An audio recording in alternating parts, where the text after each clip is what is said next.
we're going to change the electronic throttle body on a Jaguar X type.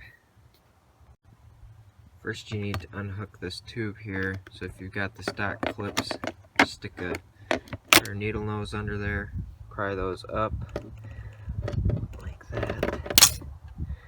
They just pop off, then you can remove that tube. Okay, now unhook your clips here.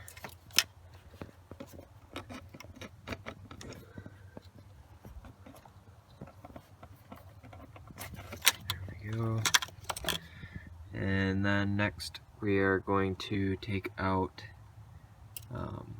this bolt, and then that one, and that one. Now we're gonna take off the two coolant lines here. I've already pinched them, the clamps, and moved them back. Make sure you pay attention to which hose goes onto which fitting. There's going to be some coolant that's probably going to dribble out of here when you take them off. Just make sure you're aware of that. Alright, I just want to show you guys how these go back together.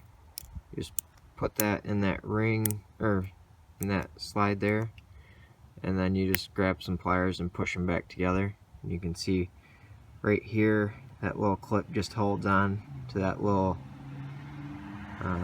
spot there. And that's what holds it together. Hope this video is helpful. Like and subscribe. Thanks.